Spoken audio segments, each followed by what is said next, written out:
Are you looking for an experience that will grow your teenagers' faith, increase their leadership skills, and teach them the discernment to engage with the world all around them, all while taking them on the adventure of a lifetime? I mean, who isn't looking for that? If your teenager loves fun, adventure, and wants to grow in their faith and leadership this summer, then send them to Excel's Summer Leadership Camp. Excel's Summer Leadership Camp is a 12-day experience for passionate young leaders looking to discover God's truth, to discern wisely, and live wholeheartedly. Your teenager will embark on a transformative journey in the Blue Ridge Mountains, where they'll build lasting friendships in the context of community, embark on thrilling adventures like camping, rock climbing, whitewater rafting, and they will receive expert training and certifications in categories like CPR and wilderness first aid. Each aspect of the camp is woven together to help them learn to discover truth, to discern wisely, and take godly action in the context of real-life situations. To learn more or begin an application, go to theexcelcamp.org. That's theexcelcamp.org. Hurry, because summer is just around the corner.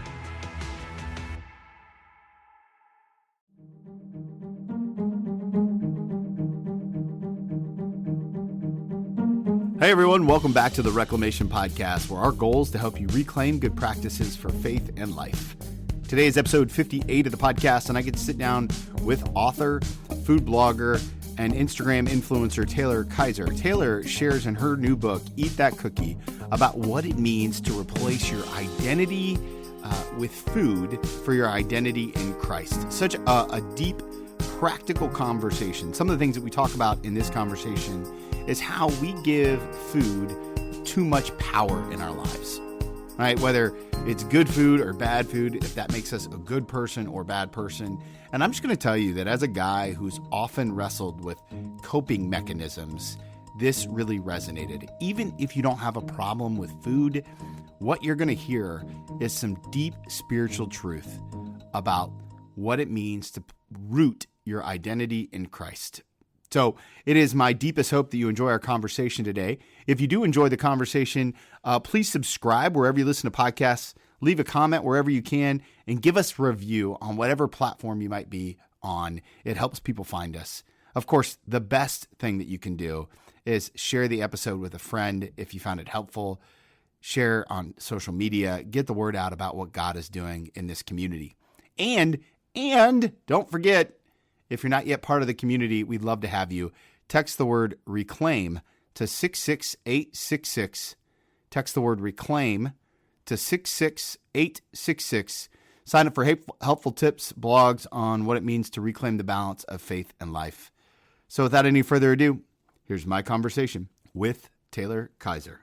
Hey, everybody. Welcome back to the podcast. I'm here with author, blogger, Instagrammer extraordinaire, Taylor Kiser. Taylor, how are you? Oh my gosh, you're making me blush, first of all, but I'm doing great. Thank you so much for having me. I'm so excited. Well, hey, listen, it's truly my honor. And I got my hands on your brand new book, Eat the Cookie, and I was blown away by the practical nature of it and how it intertwines with faith and identity.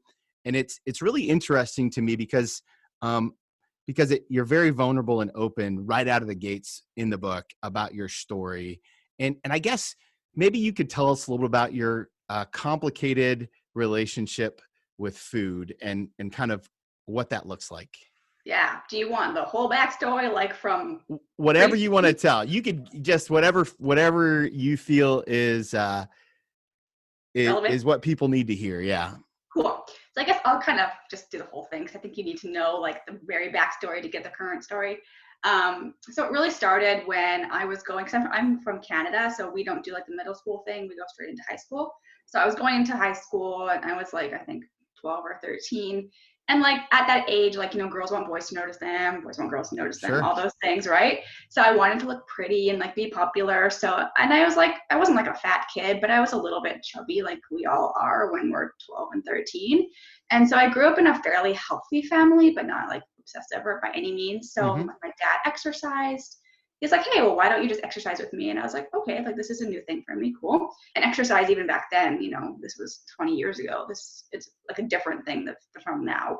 So I started running, and naturally I lost weight, because when you move more, it's typically what happens. And people started to praise me. And of course that felt really good. Of course, like that just kind of fed my ego. And I'm very much a perfectionist, which I didn't even realize back then, but I know now.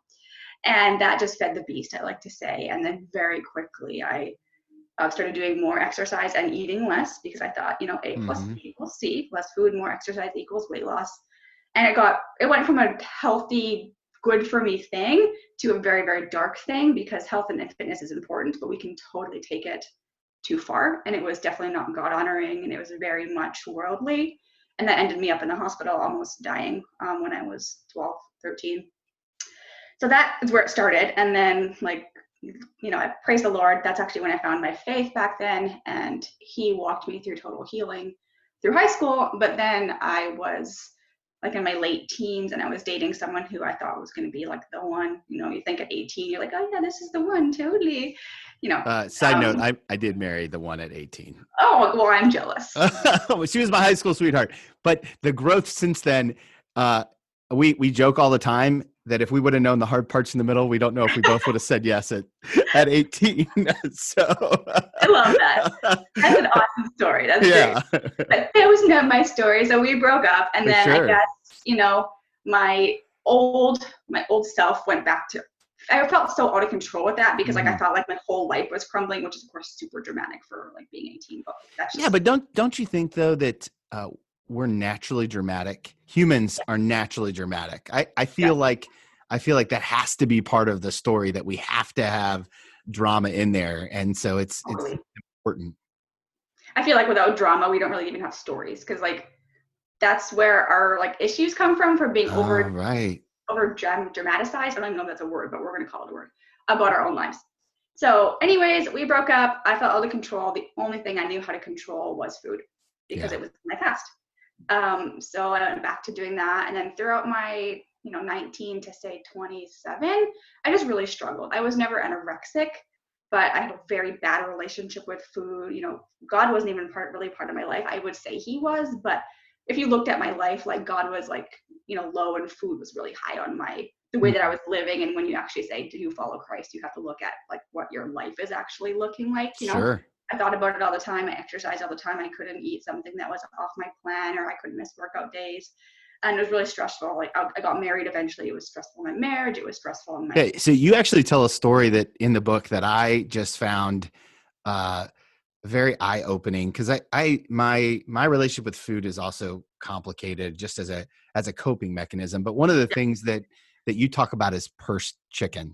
Oh, my purse chicken. I was wondering if you could share that story with my listeners, because it's such a good story. But I think it does a really good job of illustrating the tension in what you were feeling. Because now at this time you're also a food blogger too, right? Mm-hmm. Okay, so kind of fill us in on some of those details, because you've built a really nice, very admirable business in the food blogging kind of world, while at the same time living in the tension of all of it. Totally. So the purse chicken was a little bit before the blog, but it definitely is like you said, a great story. So I was so obsessed with eating the perfect amount of food that whenever I went out for, with my friends for dinner, I wasn't able to order food. I actually brought little Ziploc baggies of cooked chicken, super boring, in my purse. And then I would go to the bathroom and be gotta go to the bathroom. And I'd eat the chicken out of my bag, in the bathroom stall, because this was the only safe food. How sad is this as a 20, 21, 22-year-old that I can't go for dinner? I have to go eat purse chicken in the bathroom stall. So that's a very good picture, like you said, of my relationship with food. And then I started my blog after I got married. So I was 22, I think, because I was obsessed with food, because I was so hungry that I always wanted to think about food. And then I started this blog. And at first, it was very much a dogmatic way to be my way of health is the only way you should be, and here's the recipes that you should eat. And then as I healed, which I'm sure we'll talk about later, it kind of changed to actually wanting to direct people to Jesus and live, because I still believe healthy eating and exercise is important, and Jesus would want us to do those things, but in a way that honors him. And so that's how I've now shifted, and it feels so much better. What do you think the biggest catalyst? I know in the book you talk about a powerful morning after a date night with some pancakes, and I guess what could you tell us a little bit about that story? And then how did, what was that kind of catalytic moment for you? Yeah. So it was I've been married a couple years. I was like, I think 26, 27. And like I said, I've just been in this disordered space for almost a decade. And me and my husband were having a date night, which we have once a week. And he was like, let's make pasta at home. And I was like, carbs. Like that was terrifying for me because, at the time I thought carbs were evil, which now I'm a carb lover, but that's a different story. So we were making pasta and like we're at the grocery store and he was like putting the ingredients in the cart and there was like butter and like cheese and flour and like inside I was like, like just like cringing, eye twitching inside, just like what is happening? And then naturally went home and like he can't cook. I'm a food blogger, so like I was gonna make the pasta, right? He was gonna like watch and drink some wine. So I made it and then I actually like made it fail. Like I made it like wrong so that we wouldn't have to eat it because I like didn't want to eat the carbs and the butter. And I was like, this is so scary. It's going to make me gain weight overnight. And then that's the night that I just like went to bed crying because I was like, this is my life. Like I am almost 30. I wasted all my 20s, like being scared of pasta. Like, why am I scared of flour and water? Like it's food. Like that's a ridiculous fear. And then that was the next day. I was like, something has to change. And that's like when I went out, I was like, I need to start eating. And then we went out for pancakes. And it's been like a 360 overnight since then. Well, one of the things I appreciate about the way that you've kind of written this book is that it takes us through your journey, and it also takes somebody who might be struggling with their identity in food through the journey as well. Can you kind of help us see how, at least in North American culture, we've kind of created this weird arrangement with food? I mean, and just as far as a coping mechanism and what's the right way to eat and the wrong way to eat and what does all that look like? Because I think you do a pretty good job of kind of covering a lot of that in the writing. Yeah, so I think a lot of people in this culture have a very disordered relationship with food, and we don't even know it because we're just surrounded by like different diets all the time that we think it's normal. So a lot of people, see food as good versus bad. Like brownies are a bad food, broccoli is a good food. But when we're doing that, like we're giving food way too much power because God created all food and he says that all food is good. And he says that, I can't remember the scripture, but he says that no food is unclean. But us crazy humans have kind of like ignored him, and we have these notions of like food has morality, and then when we eat a bad food, that means that we're a bad person. And like I said, that it's just giving food so much power in our lives, and we're overthinking it so much because God created food just like for nourishment. And when we're obsessing over it, one, it's becoming an idol, and that can look like my story where I underate and overexercised because I wanted to have a perfect body. But it can also be in the opposite way, like a lot of emotional eating, going to food to fill a void that only Jesus can fill. When you're feeling stressed or anxious, you're eating. And we just have put food, whether it's like in that and, one side of the spectrum, on this crazy high pedestal. And it's really should just be something that we eat for nourishment, and maybe sometimes not for nourishment because we're allowed to eat brownies and feel okay with ourselves. Right. And then move on, but not obsess about it and actually have it like dictate how we feel about ourselves or how we like run our day. I love that. How would you recommend, and I know that you do some online communities where you walk women through this, and one of the really cool things is I've kind of dove into your life is this, how intentional you are about community. And so I know that you're helping hundreds of women all the time. How would you, or how do you tell those women and men to deal with keeping food in the right place? Like, let's get super practical about it. If someone is struggling with emotional eating, how do they park that off to the side and pick up kind of the right placement for that food? Yes, I think it really just goes to like figuring out why are you going to the emotion? What is the emotion that you're feeling? Is it stress? Is it anxiety? Are you just bored? Like a lot of us, we just turn to food and like we don't allow ourselves to feel our feelings, because in this culture, like we are addicted to rush and we're starving for stillness. I've actually read that in a book, so I can't like take that quote, but and that's a good one. I know it's like I gotta tell you, but it's so good because we are just addicted to this rushing around. And when we're rushing, we actually don't allow ourselves to process, to feel those feelings, feel those emotions, and we don't allow ourselves to be still. Which one is when we actually find God, and two is when we can process those emotions instead of going to food. So I think just really allowing yourself to feel. I mean, this sounds super like woo-woo, but like journaling is actually super helpful when you're feeling like any kind of anxiety, stress, even boredom, and just ask yourself like, well, what is it that I think that food is going to give to me? because normally when we're emotional eating, we think food is going to make us feel better, but like 9.5 times out of 10, it makes us feel worse because we feel like we've made this bad choice because we're just a failure because we're eating this food and we can't process our emotions. So it's really important to be like your own therapist and dig under like what is the emotion that you're feeling. How often do you journal? Are you an everyday journaler or twice a day, multiple times a day? What's that look like practically in your life? Maybe back then and even so now. I definitely don't journal as much now just because I don't really think about food anymore. Like it's not really something that like it's part of my life, but it's not like an obsession. But back in like the day when I was really working through this, definitely like every single day. And even more if I was like really feeling some kind of emotion and I had to figure out like why I was feeling that and what I thought that eating or not eating was going to bring me. One of the things that you write about in the book is how some of the driving factors in addiction and control, addiction to control, is fear and trust. Can you talk a little bit about that relationship of fear and trust, and not just how it plays out in food, but how you see it play out? And I mean, because now you're working with lots of people around these things, and it feels like fear and trust are these two huge mountains. Yep. Yeah, totally. So like you said, this is not even just food related. I think everybody deals with not wanting to give up control because of fear and trust, whether that be career or parenting or like anything.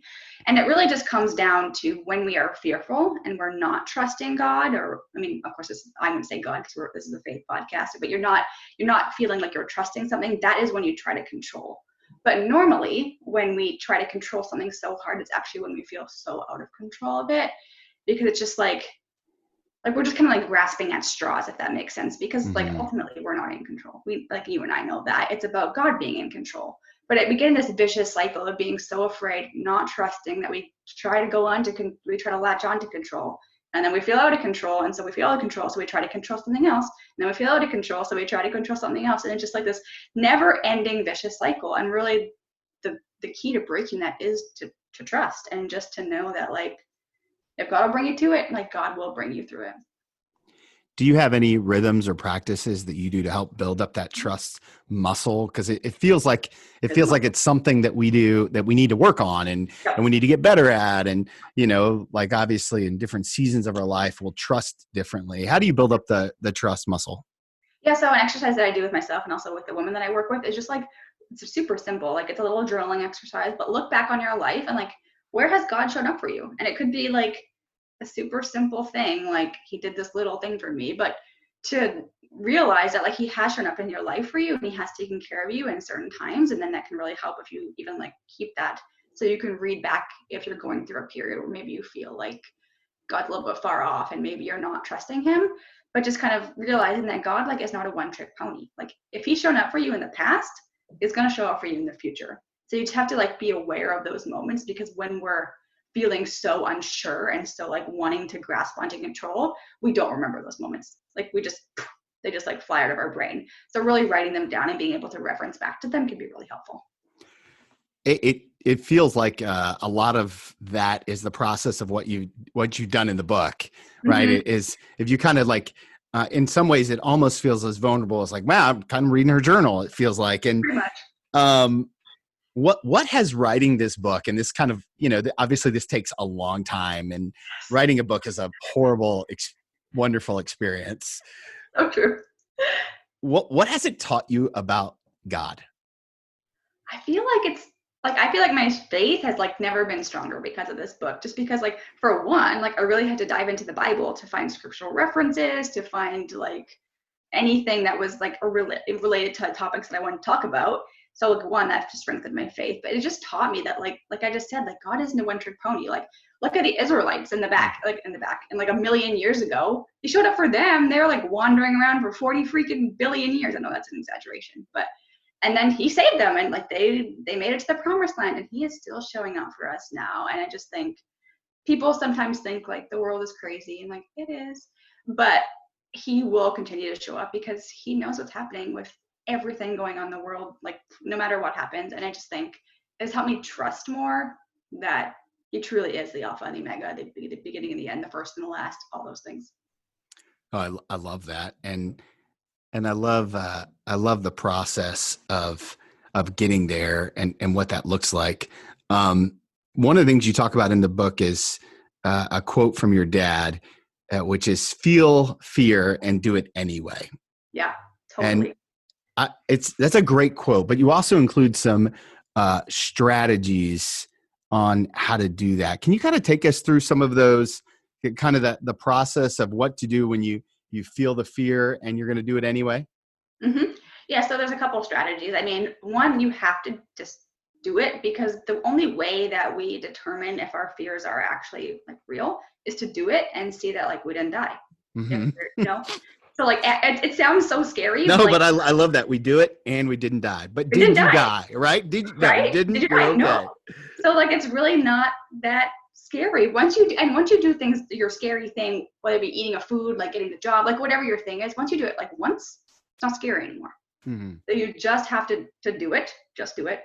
And then there's a couple other more in-depth strategies. Like I talk about like a stop sign trick. So when you're feeling kind of afraid of something, sounds also like really woo-woo, but like it works. You kind of sit there, close your eyes, and imagine a stop sign, because this can kind of prevent those like scary thoughts from coming in, because you can't actively think about scary thoughts while you're imagining a stop sign in your brain. Our brains are not wired that to be able to do that. So just kind of thinking about that can be really helpful as well.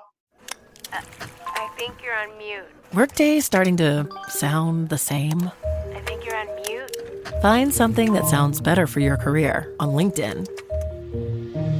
With LinkedIn Job Collections, you can browse curated collections by relevant industries and benefits, like flex PTO or hybrid workplaces, so you can find the right job for you.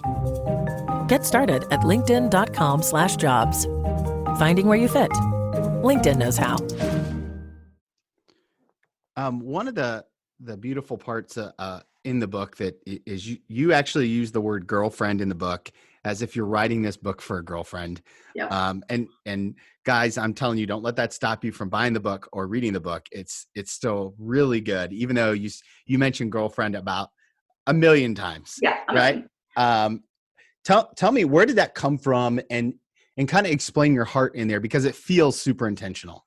Totally. So it is intentional. I mean, it is just how I talk. Like I wanted to write the book in a very this is how I talk, because I want it to feel like we are just having a conversation with a girlfriend or a friend or whatever, because I think that there's so much power in just creating like an actual authentic connection, whether that be on social media or through words or through video or through any just, means of communication, and just actually feeling like you would like be friends with this person. So I think it was really just, one, because it's my voice, and two, because I really wanted the person to connect, because I also think that when you connect with something, you really absorb it more. And I want, the women and the men to read this book to really get something out of it, and for this to actually set them free from the issues of identity and worth and value and insecurity. And I think it's just a lot easier to do that when you have made that kind of friendship. Plus, it just makes the book more fun to read. And books are just not books are great, but sometimes it's like, oh, reading a book is like, ugh. But when it's a little bit just more upbeat and fun, it's just like, okay, I actually want to keep reading this. It does breed familiarity, is what I found. Even, in the process of checking it all out, it really does make it feel like you're sitting here. And true confession, when I read the book after following you on Instagram for a while, I definitely hear your Canadian accent in the words, which is really it's absolutely amazing. I love it. I wouldn't trade it for the world. It's good. That's amazing. That makes me so happy. It's good. It's really good. You've done an amazing job at building community in this process. How have you done that, and why is that so important for somebody who might be wrestling with food and fitness and faith stuff? Yeah, I think I built it by being vulnerable. And I know that sounds like maybe cliche, because everyone's like, oh, be vulnerable, but it's true. I think that my old pastor once said that our hangups are our handles. So our hangups and issues that we have are our handles of doors to open to create connection with other people. So when you share those things, there's another person, I want to be cheesy, but another person saying, me too. I have those issues too, and you're just able to create that community and realize that you're not alone, because I think so many people, whether it be food or any other issues, think that they're alone, even though we all know that other people struggle. You don't actually really feel it until you hear someone else say hey, this is what I'm struggling with. And it almost is like a release for other people, oh, I can breathe. This is not just me. You know what I mean? So I had to just be vulnerable and share what I'm going through for other people to almost be set free, and we can all come along each other and kind of just help each other out, if that makes sense. Oh, it makes a lot of sense. And I think, I, th- I think that the idea of freedom is something that so many people long for, and they feel trapped by a lot of things. How would you define the taste of freedom that you got um, after your pancakes? Oh gosh, I mean, it tasted amazing, Oh, literally. right. If we're doing the actual literal, but Well, that's a great pun, and I didn't even catch it. Oh, I'm so mad at myself. oh, Normally, I'm I point out the good puns, but that was a good one. But like actually, like it was just like, I feel like I want to say peace. yeah. Like it was like this overwhelming sense of peace that I had never had in my life, because I just wasn't thinking about what's the next thing, like what's the next thing I'm going to eat or not eat, or how am I going to work this off, or like playing all these like mental gymnastics with myself, which so many people do, and whether that be food or anything, like we just always stuck in like these mental gymnastics, and like that's not a fun place to be. When your mind is just free and you're feeling at peace and you know that like God is in it, God is here, he's caring for you, it's just like you feel like a new person, like Superman, Superwoman, just like I can do anything because God has got me, and because I trust that whatever his plan is, it's like awesome. And I felt all these things after eating pancakes, which sounds crazy, but when you've been trapped in like the food gymnastics, it's really awesome. Well, one of the things that I've learned, and I've got part of my story is I've got 7 years sober from alcoholism, and realizing that I had more of a coping issue than just a drinking issue, is one of the things that I've realized in that process is that whenever you're using something to cope or obsessing over something, Mm-hmm. relationships always take a toll, right? Yep. It was hard for my wife to be married to me during those years. It's probably still hard now, but that's a whole different podcast. How how has your process been to kind of heal and restore and bring that freedom to your marriage? Oh gosh, this is a good one, but this is like a crazy. It's kind of like a big topic, because like at first, obviously, like you, it was very hard for my husband to be married to me. Like we couldn't go on date nights. He would plan dates for me, and I'd be like after the gym, and then it's like no, like I want to do it in the morning. Like we fought a lot about it, all those kinds of things. And then when I started to heal, I thought it was immediately going to go from like bad to good, but there was this weird like in between period where we almost fought more, because for a few reasons. One, I hadn't realized that I had put my own kind of notions of good versus bad food on my husband, and now he had almost bought into that belief too. So when he started to see me eat these like quote unquote bad foods again, it was almost like, why are you doing that? That's a bad food, because he had kind of developed a little bit of a disordered eating pattern on himself just from living with me for 7 years. So that was kind of like a weird thing. There's like a weird tension there. And then also like he had never met me pre-food issues, so he didn't know pre-food issue Taylor. So it was almost like it was a good thing, but it was almost like he had to relearn me, and like who are you? Who did I marry? So there's this weird tension of like, I don't really know who you are anymore. Like it's a good thing, but it's a weird thing, if that makes sense. Sure. So there was this weird pocket in the middle of like just tension, because we're like figuring out how to like live together with this new Taylor, because I was a completely different person, and then working through like the issues that I had put on him. Now it's, because that was a couple years ago, but now it's amazing. Like now we can go on date nights. We just, we do whatever we want. There's no stress. Obviously there's like marital stress, but like around food. Right. You guys just bought a house. There's Yeah, tons of stress. Yeah, we just bought a house. We just made like a bazillion mile move. There's stress, but there's no food stress. Like, so that part is amazing. So it went from like bad to like badder to amazing. Was there anything specific that helped alleviate the tension? Because I imagine that there are some people listening right now who have tension in the marriage about all of the things that we've been talking about. How did you guys walk towards each other in the tension of in the healing process? So definitely therapy. We Yeah. have to go, for therapy. I definitely am a big proponent of that, because we don't know how to heal without the help of a professional. Lots of prayer, and just honestly time. And I was like, time heals all wounds, super cliche, but just that time of like learning how to be married again, learning how to do life together really helped. So I think getting a little bit of professional help is good, but also just praying for each other and just spending time together, just because like I said, we were like newlyweds again. We had to like figure it out. Yeah, I see my counselor every month, whether I need to or not, for the Yep. last 7 years. Love it. It's super important to me, and big advocate for mental health. Yep. When you look at your life, you're very vulnerable and open, and you affectionately call your husband Mr. FFF. Although I will tell you, teaser, you do mention his name in the book, I right? know. You know it, but and it's out there, right? It's one of those fun secrets in your community that everybody knows. Yep. How much tension do you have living as a public persona, and how does that play into your marriage and really? I mean, obviously, you put a lot of work into this blog over the years and years, and the Instagram. And Yep. as a matter of fact, the other night I was literally laughed out loud when your husband asked the question, "Did you Instagram before you came to help me?" about hooking up a trailer. It was a classic. Look, that's the kind of marriage stuff that I'm like, yes, I love that. Yep. How do you guys live in that tension of just being a public persona, let's say? Yeah, it's definitely challenging. And one, like when I started my blog, I never thought I was going to be like, I hate the term, but I never thought I was going to be an influencer. Like I never, Right. you know what I mean? Like that's not what I signed up for. I'm not saying I don't like it. Like I like it, but it is definitely comes with a set of responsibilities. Like I feel that sometimes, you know, people are scrutinizing my life more than I would imagine. So I have to make sure I'm really careful about what I post on stories. And I also feel like this weird tension of like, I have to post everything on Instagram and stories because that's what people want, but they also want to live a private life. So trying to find that like balance has been a really challenging thing for me and challenging for my marriage because like the story said, like he's like, did you Instagram at first? Like I'm always on it. And you know, we'll be, you know, having date night. I just like, it's like autopilot. I just like look and scroll through Instagram. He's like, what are you doing? And I'm like scrolling. He's like, it's date night.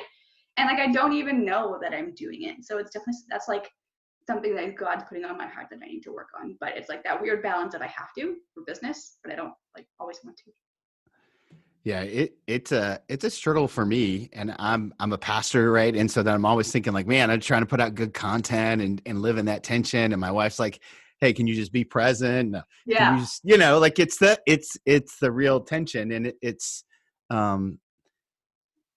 you know, you mentioned something about comments, right? And one of the things that's really clear in your story is that this is a story about finding your identity in Christ over an extended period of time. Mm-hmm.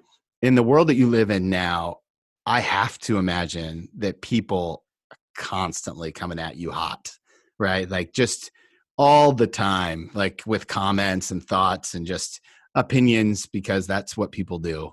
Yep. How do you stay rooted in your identity in Christ when there's got to be so much negativity and of course positivity, but we only, 1 out of 10, right? Process negativity. Yeah. Right. Yeah. How do you live in all of that? I think it's a good one because it's hard. Like I am very much like, I want to be like quote unquote perfect, which is something I'm still working on. Obviously, and I write about it in the book. Like, do you know your Enneagram number? PS, are you a 1? I'm a 3. Oh, interesting. Yeah. I know I'm an achiever. And my husband's an 8, so it's a really fun couple. I'm an 8, but you guys get a lot of stuff done.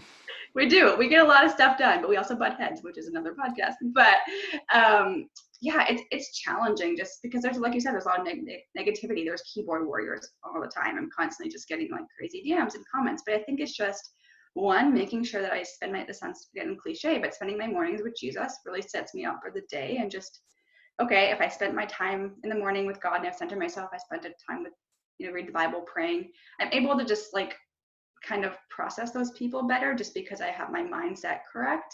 And also just to know that like hurting people hurt people. So when I'm getting a lot of negativity, it's like those people probably need a little Jesus. There's probably something going on with them that they're taking out on me. So I need to not take that personally. I think it's something that's always is really important to remember. Yeah, and I would imagine it's a practice, right? Like it didn't come easy. No, it doesn't come easy. It doesn't. Listen, if I get done preaching a sermon and someone's got one bad thing to say about the sermon and 10 people had great things to say about the sermon, I'm sitting there like focusing on the bad thing, and it's just it's a struggle. It's a real struggle, but I do appreciate the honesty in it all.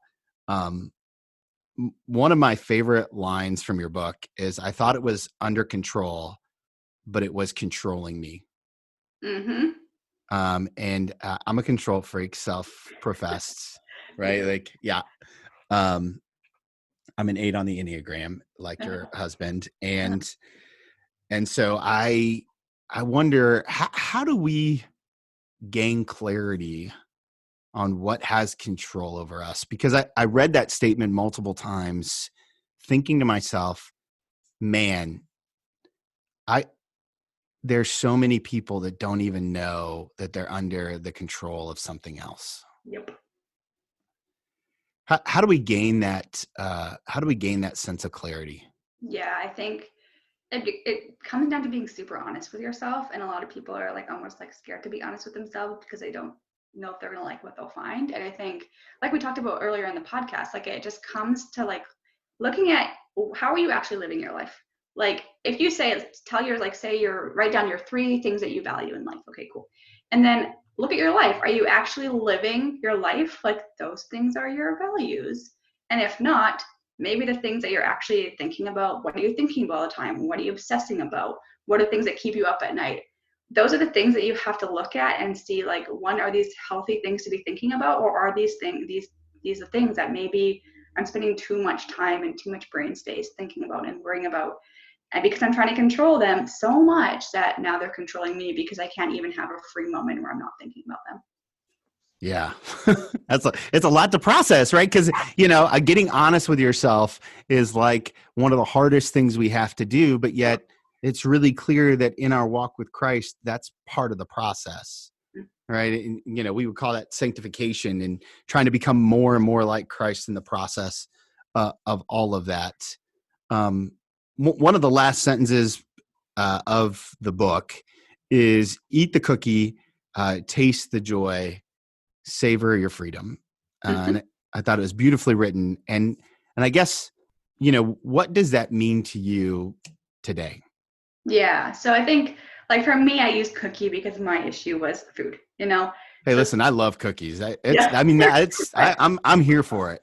Good. I love cookies too. That's why it's the book. But I just think, like, to taste the freedom and to savor the joy and taste the freedom, like anything that you're struggling with, when you actually like loose those chains and you break free from those things controlling you and becoming idols and defining your identity, it truly is this, like I talked about, like that peace and that joy, and you're able to just like revel in it and you actually walk into that freedom. And I think it's really important to be able to do that and to be able to experience that, because you don't know what you're missing until you actually are able to do it. And so for me, that's really what that means now, is I ate the cookie or the pancakes, and I really experienced just from that like moment, like just a complete life change, and just the freedom that Christ has for me, that I knew he had for me because I grew up in the church and I read the Bible, and like, like mentally I knew it was there.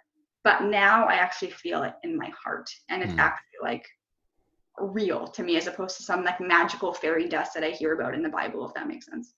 I was hoping that you might be able to give just a brief word to the person who's in the middle of their addiction right now. And maybe it's food, but maybe it's pornography, maybe it's infidelity, maybe it's, I've been there, and I feel like you have too, where that your entire world feels like it's caving in around you. What word do you have for that person who might be listening right now? I think I just want them to know that that's not their identity. Like, I think so many of us, we get those issues and we're like, well, this is just who we are. I can't change it. It's too hard. I'm not big enough. We serve a God who is big enough and who can free you from that. And that's not the way that he created you. And so like, and it is worth digging through the muck and the mire and finding out who he created you to be. That's beautiful. A year from now, what are we celebrating about Eat the Cookie? Oh, am I supposed to like dream big, or? It's your world. I'm just working in it. Oh gosh, I think we're celebrating just people set free. Yeah. Like, I don't want to say like book sales or anything. I just think people set free. That's the goal of the book. That's beautiful. So where can people find you if they want to pre-order a copy of the book, if they want to get in one of your communities? Where's the best place to get started in that kind of journey with you? Yeah, so I think my blog is foodfaithfitness.com. And then if you want to find me on Instagram, it's instagram.com/foodfaithfit. And I have info about the book both on my blog and in my Instagram profile. That's wonderful. So the last question I always love to ask people It's an advice question. Okay. And so what I want to challenge you to do is to go back and give yourself one piece of advice. And I'm going to take you back to a very specific day. I'm going to take you to your wedding day.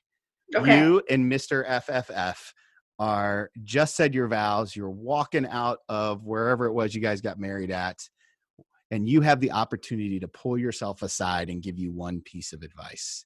What would you say to yourself? I think it would be take time to stop and smell the roses, like in everything in life, because as a 3 and him as an 8 especially, like we are very much like the quote unquote power couple. Like we want to do all the things and do all the things now. And we both felt like we kind of, the first couple of years of marriage, kind of rushed through it and didn't take time to just really enjoy life, enjoy each other, enjoy family. Like we're all very like that kind of thing. So I just think take time. Like I said earlier, we're starving for stillness. Be still, know that he's God, and know that like life is going to go on if you don't get all the things done. Amen. That's a really good word, especially in the COVID world that we live in. That's so good. Thank you so much for being so generous with your time today and for putting your heart and soul into this book. I'm praying for it and for your community that it just blesses tons of people. Thank you so much. Thanks for having me. I loved it. Such a great conversation with Taylor. I think she's got a lot of wisdom around this topic of coping and identity. And I know it really caused me to think about how much connotation I put on my own life as it pertains to food, which, if I'm honest, is just an area that I continue to wrestle with. So again, I really hope this was a practical and helpful conversation for you. If it was, please do me a favor, subscribe, leave a comment, leave a review. Let us know on social media. We'd love to hear from you.